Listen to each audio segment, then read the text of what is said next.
Life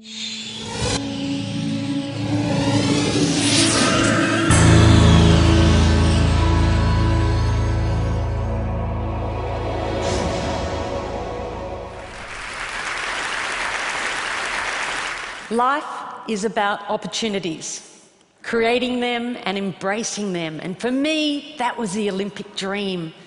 That's what defined me. That was my bliss. As a cross-country skier and member of the Australian ski team headed towards the Winter Olympics, I was on a training bike ride with my fellow teammates. As we made our way up towards the spectacular Blue Mountains west of Sydney, it was the perfect autumn day. Sunshine, the smell of eucalypt, and a dream. Life was good. We'd been on our bikes for around 5.5 hours when we got to the part of the ride that I loved, and that was the hills, because I loved the hills. And I got up off the seat of my bike and I started pumping my legs, and as I sucked in the cold mountain air, I could feel it burning my lungs. And I looked up to see the sun shining in my face. And then everything went black. Where was I? What was happening? My body was consumed by pain.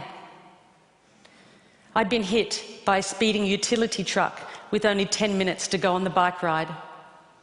I was airlifted from the scene of the accident by a rescue helicopter to a large spinal unit in Sydney. I had extensive and life-threatening injuries. I'd broken my neck and my back in 6 places. I broke 5 ribs on my left side. I broke my right arm. I broke my collarbone. I broke some bones in my feet. My whole right side was ripped open, filled with gravel. My head was cut open across the front, lifted back, exposing the skull underneath. I had head injuries. I had internal injuries. I had massive blood loss. In fact, I lost about 5 litres of blood, which is all someone my size would actually hold. By the time the helicopter arrived at Prince Henry Hospital in Sydney, my blood pressure was 40 over nothing. I was having a really bad day.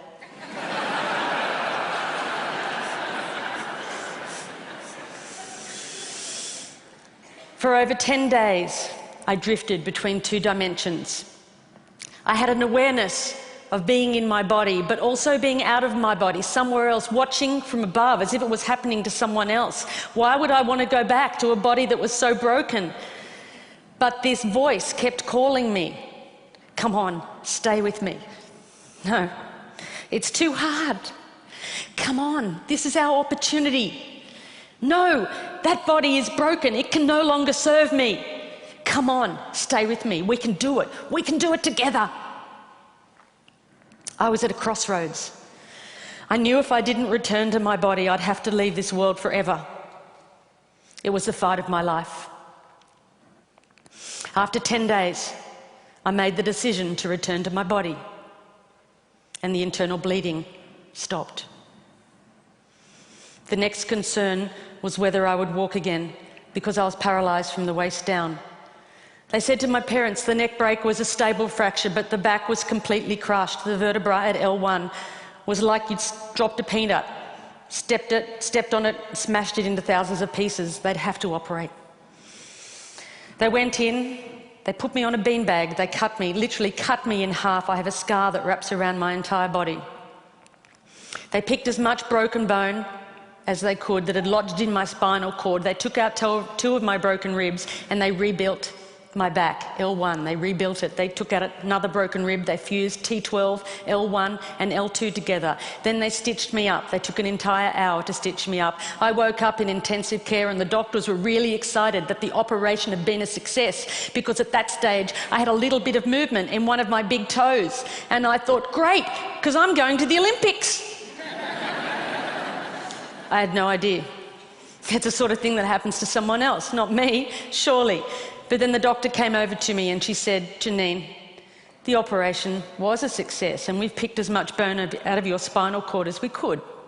But the damage is permanent. They're central nervous system nerves. There is no cure. You're what we call a partial paraplegic, and you will have all of the injuries that go along with that. You have no feeling from the waist down, and at most you might get 10 or 20% return. You'll have internal injuries for the rest of your life. You'll have to use a catheter for the rest of your life. And if you walk again, it will be with calipers and a walking frame." And then she said, "Janine, You'll have to rethink everything you do in your life because you're never going to be able to do the things you did before. I tried to grasp what she was saying. I was an athlete, that's all I knew, that's all I'd done. If I couldn't do that, then what could I do? And the question I asked myself is, if I couldn't do that, then who was I? They moved me from intensive care to acute spinal. I was lying on a thin, hard spinal bed. I had no movement in my legs. I had tight stockings on to protect from blood clots. I had one arm in plaster, one arm tied down by drips. I had a neck brace and sandbags on either side of my head. And I saw my world through a mirror that was suspended above my head. I shared the ward with 5 other people. And the amazing thing is that because we were all lying paralysed in the spinal ward, we didn't know what each other looked like.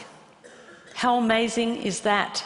How often in life do you get to make friendships, judgment-free, purely based on spirit? And there were no superficial conversations as we shared our innermost thoughts, our fears, and our hopes for life after the spinal ward. I remember one night, one of the nurses came in, Jonathan, with a whole lot of plastic straws. He put a pile on top of each of us and he said, "Start threading them together." Well, there wasn't much else to do in the spinal ward, so we did. And when we'd finished, he went around silently and he joined all of the straws up till it looped around the whole ward. And then he said, "Okay, everybody, hold on to your straws." And we did. And he said, "Right, now we're all connected." And as we held on and we breathed as one, we knew we weren't on this journey alone.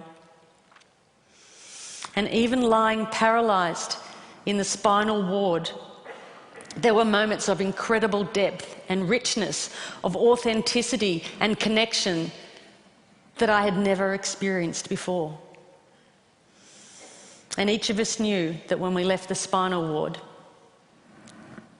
we would never be the same.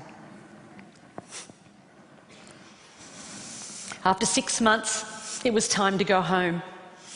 I remember Dad pushing me outside in my wheelchair, wrapped in a plaster body cast, and feeling the sun on my face for the first time. I soaked it up and I thought, how could I ever have taken this for granted?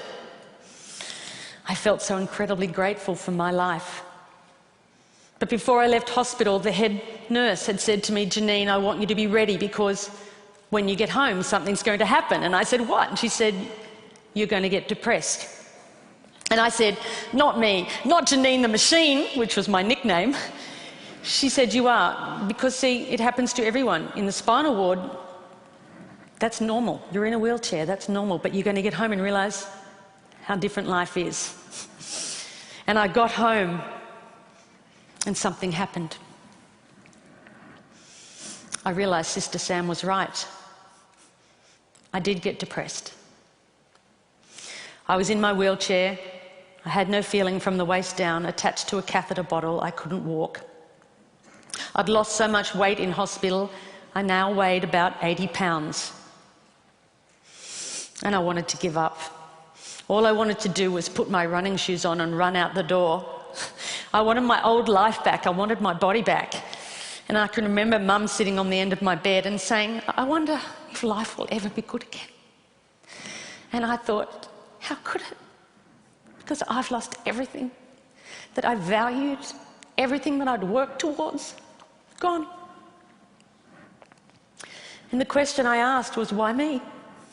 Why me? And then I remembered my friends that were still in the spinal ward, particularly Maria.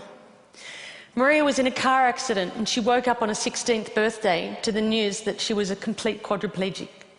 Had no movement from the neck down, had damage to her vocal cords and she couldn't talk. They told me, "We're going to move you next to her because we think it will be good for her." I was worried. I didn't know how I'd react being next to her. I knew it would be challenging, but it was actually a blessing because Maria always smiled. She was always happy, and even when she began to talk again, albeit difficult to understand, she never complained, not once. And I wondered, how had she ever found that level of acceptance? And I realised that this wasn't just my life, it was life itself. I realised that this wasn't just my pain, it was everybody's pain. And then I knew, just like before, that I had a choice. I could keep fighting this, or I could let go and accept not only my body, but the circumstances of my life. And then I stopped asking, why me? And I started to ask, why not me? And then I thought to myself, maybe being at rock bottom is actually the perfect place to start.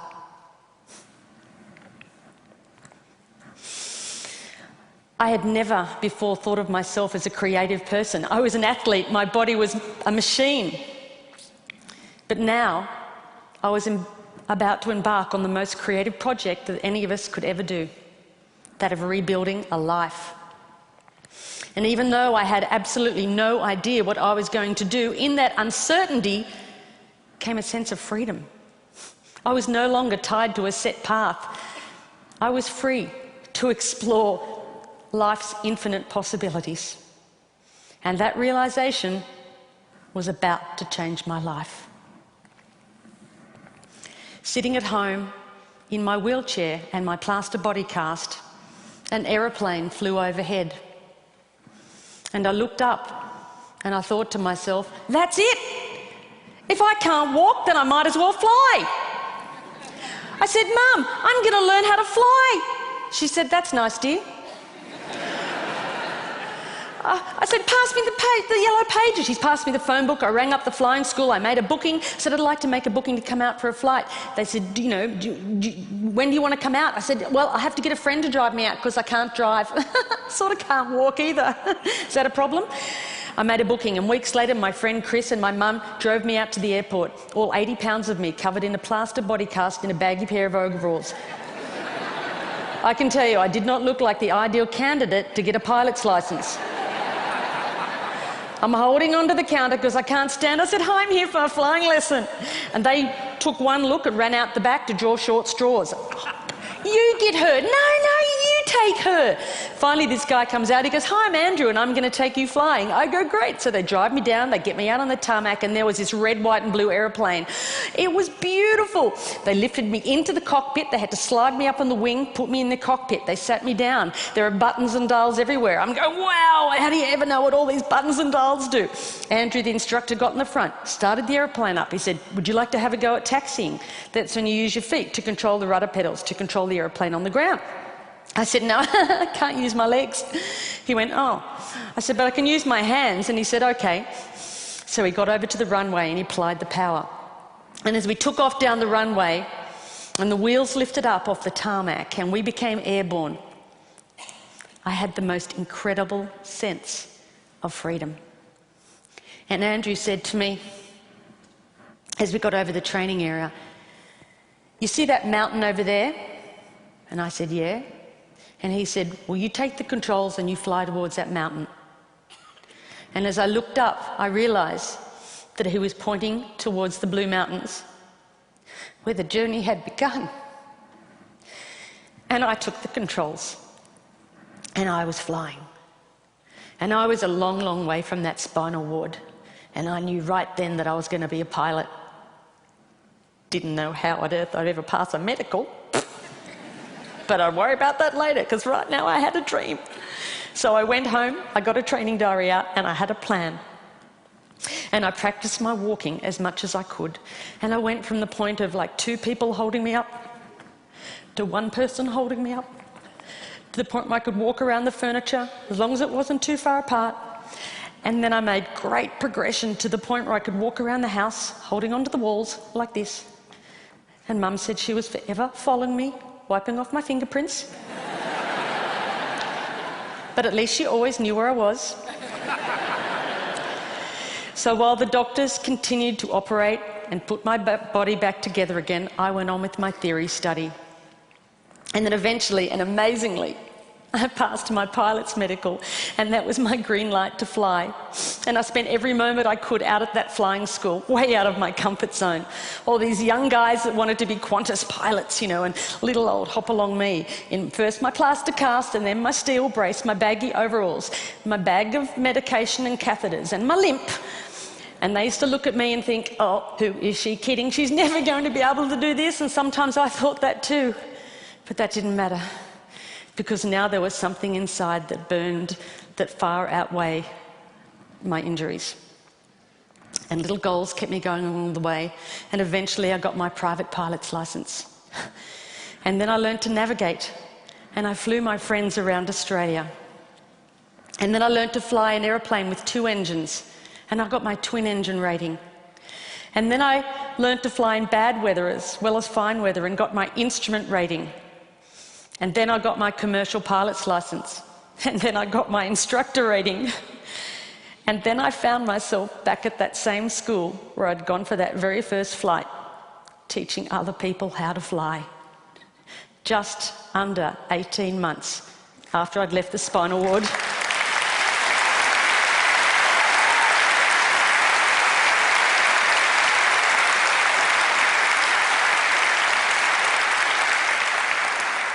And then I thought, why stop there? Why not learn to fly upside down? And I did. And I learned to fly upside down and became an aerobatics flying instructor. And Mum and Dad, never been up. But then I knew for certain that although my body might be limited, it was my spirit that was unstoppable. The philosopher Lao Tzu once said, when you let go of what you are, you become what you might be. I now know that it wasn't until I let go of who I thought I was that I was able to create a completely new life. It wasn't until I let go of the life I thought I should have that I was able to embrace the life that was waiting for me. I now know that my real strength never came from my body. And although my physical capabilities have changed dramatically, who I am is unchanged. The pilot light inside of me was still a light, just as it is in each and every one of us. I know that I'm not my body, and I also know that you're not yours. And then it no longer matters what you look like, where you come from, or what you do for a living. All that matters is that we continue to fan the flame of humanity by living our lives as the ultimate creative expression of who we really are. Because we are all connected by millions and millions of straws. And it's time to join those up and to hang on. And if we are to move towards our collective bliss, it's time we shed our focus on the physical and instead embrace the virtues of the heart. So raise your straws if you'll join me. Thank you.